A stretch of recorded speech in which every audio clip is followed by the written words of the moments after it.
Mr Arth, Arwr, gan Debi Gilori, wedi'i gyfieithu I Gymraeg gan Hedd a non ap Emlyn, a gyda diolch I Dref Wen. Roedd hi'n noson wyllt a stormus yn y goedwig.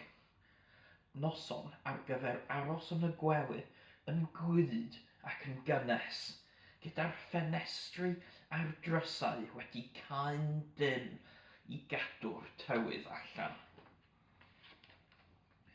Roedd Mr Arth yn gorwedd yn gysurus yn ei wely a'r gwynt y tu allan yn ysgwyd y ffenestri ac yn rhuo I lawr y simdde yn ceisio dod I mewn. Beth oedd y sŵn na? Gofynnodd Mrs Arth gen eistedd I fyny. Dim ond y gwynt cariad, atebodd Mr Arth. Roeddwn i'n meddwl mod I wedi clywed llais yn galw help, meddai Mrs Arth. Help, galwodd llais main. Dyna ni, meddai Mrs Arth. Mi nes I glywed llais, cer I weld pwy sy'n na cariad.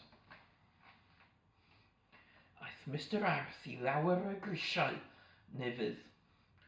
Wrth iddo agor drws y ffrant, hyrdiodd pwff o wynt I mewn, gan ddiffodd y ganwych a chwythu cawod o ddail drosto. Helpwch fi os gwelwch yn dda, meddai llais bach main wrth draed Mr Arth. Yn cydio'n dyn yng ngharreg y drws, roedd Mr Cwnibwn. Mae ein cartref wedi chwalu llefodd. Mae nyth yr goedwig wedi chwythu I ffwrdd. Mae nyth teulu'r gwenyn hymiaid wedi difetha'n llwyr, ac mae'n rhaid I fi fynd yn ôl, achos allwn ni ddim ddod o hyd I fflir y fach yn unman, a rhedodd Mr Cwnibwn I ffwrdd i'r tywyllwch. Mae help ar y ffordd, gwaeddodd Mr Arth, yn goleuo I lamp, yn pacio'i offer ac yn cydio mewn brechdan fel rhag ofn. Bydd yn ofalus cariad, meddai Mrs Arth, wrth I Mr Arth gael ei chwythu I lawr llwybr yr ardd. Paid â phoeni, meddai Mr Arth, gan deimlo'n ofidus iawn. Byddai'n iawn. Roedd hi'n dipyn o daith I gartref y cwnibyniaid. Bagrodd a straffagrodd Mr Arth dros ganghennau a oedd wedi disgyn a bu bron I'w lamp ddiffodd droeon. Byddai'n well gyda fi fod yn fy ngwely cwyd, meddyliodd Mr Arth. Chwythodd glaw iasoer I wyneb wrth iddo frwydro'i ffordd I fyny'r bryn. Dim ond cam ceiliog eto, meddai, I geisio godi galon. Chwythodd swp o blu a chrafangau I wyneb Mr Arth. A, sgrechiodd. I, gwychiodd Mr Goedwig.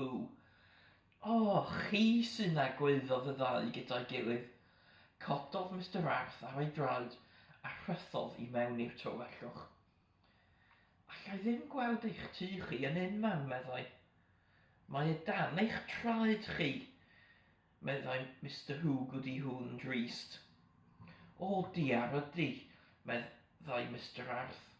Yna, o'i gwmpas ym mhobman, roedd gweddillion y goeden a fy'n gartref I Mr Goedwig a'i deulu, a theulu'r gwenyn hymiaid a'r cwnibyniaid.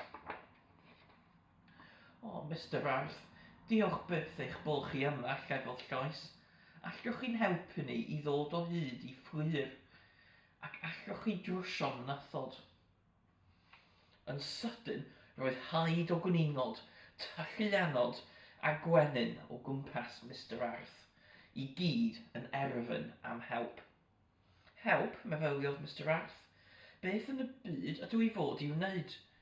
Twriodd yng nghanol ei offer, a daeth o hyd i'r frechdan fel roedd wedi ei thaflu mewn wrth iddo adael y tŷ. Cafodd syniad gwych. Beth ych chi'n mynd i wneud gyda hwnna, gofynnodd un o'r cwnibyniaid bach. Gwyd, atebodd Mr Arth, gan agor y frechdan. Gwyd nyth gwenyn. Edrycha, mi roi ychydig fan hyn a thawb fan draw, ac yna, fe newch chi gawl gwydiog o bethau, cwynodd un o'r gwenyn hymiaid bach. O diar, meddai Mr Arth. Beth am fynd a'ch nyth adref i Mrs Arth ei thrwsio? Mae hi'n dda am wneud pethau fel yna. Beth am fy nyth i, gofynnodd Mr Wedi'i gyfieithu. Fe a gai gip arno nawr, atebodd Mr Arth, gan godi'r nyth. Ond chwalodd y nyth yn ddarnau yn ei bawennau. Och neidiodd Mrs Wedi'i gyfieithu. Paid â phoeni, meddai Mr Arth. Fe wnaeth Mrs Arth wau un arall i chi mewn chwinciad. Wrth i'r anifeiliaid roi'r ddwy nyth, yr un ludiog a'r un oedd yn dipiau, gydag offer Mr Arth, dyma hi'n ddechrau arllwys y glaw. Pistylliodd y glaw drwy'r coed, gan droi popeth yn wlyb sopran ac yn oer. Rhedodd yr anifeiliaid am gysgod. Hisiodd ramp Mr Arth, ac yna diffodd. Sut nawn ni ddod o hyd i fflir nawr, welodd Mrs Cwnibwn. Edrychodd Mr Arth i fyny yn bryderus tua'r awyr ddu. Mawredd mawr, meddai. Beth sy'n gofynnodd Mr Wedi'i gyfieithu? A'i geg yn llawn brigau. Dwi wedi dod o hyd i fflir, gwaeddodd Mr Arth, gan bwyntio i fus i fyny. Yno, yng nghanol canhennau'r goeden gysgydol, roedd cwningen fechan wedi lapio mewn blanced yn cysgu'n drom. Fe ddringa i fyny i'w thynnu i lawr, meddai Mr Arth. Am Arwr, meddai Mrs Cwnibwn. Doedd Mr Arth ddim yn teimlo fel arwr wrth iddo grafang i fyny'r goeden fesul modfedd. Roedd y canghennau gwlyb yn gwegian yn fregus wrth iddo gydio ynddyn nhw. Tynnodd y flanced yn rhydd o gangen, dawiodd fflir yn ei freichiau'n ofalus, ac... gwaeddodd Mr Arth. Chwi, meddai fflir wrth iddi ddeffro.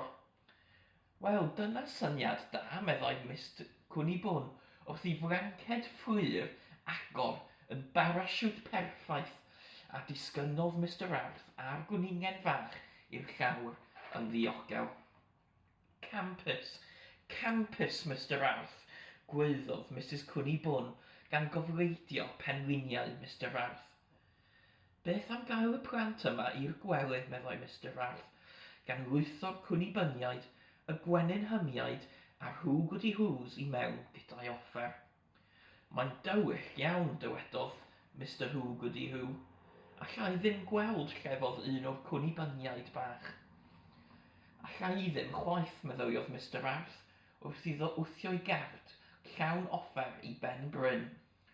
Ond yno, yn y pellter, gyda'r golau ym mhob ystafell yn disgleirio trwy'r tywyllwch, roedd ei dŷ. Dawiwch yn dyn, dywedodd, rydyn ni bron adre. Beth amser wedyn, ar ôl dod o hyd i dywelion a blancedi i bawb, ac ar ôl i bawb, rhai bach a rhai mawr, gael cawl dan adolpoethion gan Mrs Arth i gynhesu ei stumogau, llanwyd tir eirth a sŵn chwyrnu'r gwenyn hymiaid, y Wedi'i gyfieithus a'r cwnibyniaid. Dringodd babi Arth i fyny coes Mr Arth. Suddodd yntai i mewn i'w gadair gan ochneidio. Edrychodd Mrs Arth i fyny o'r nyth roedd hi'n ei gweu, a gwen ddireidus ar ei hwyneb. Dyna Arwr ydi dy dad, dywedodd. Mae e mor dda am drwsio pethau. Dywefodd Mr Arth ei led y pen. A dweud y gwir, aeth Mrs Arth yn ei blaen, Mae yna nifer o bethau o gwmpas y lle yma gallai dy dad ei trwsio. Fel y wych yn rws ystafell molchi, y sinc sydd wedi ei flocio, a'r simdde lle mae'r mwg yn methu codi. Chwernodd Mr Arth yn uchel. Ond gallan nhw i gyd aros tan y fore, meddai Mrs Arth, wrth nôl blanced gynnes i'w lapio am Mr Arth a babi Arth. Weithiau rhaid maldodi awyr hyd yn oed. Dywedodd, gan ddiffodd y canhwyllau a mynd i fyny'r grisiau i'r gwely.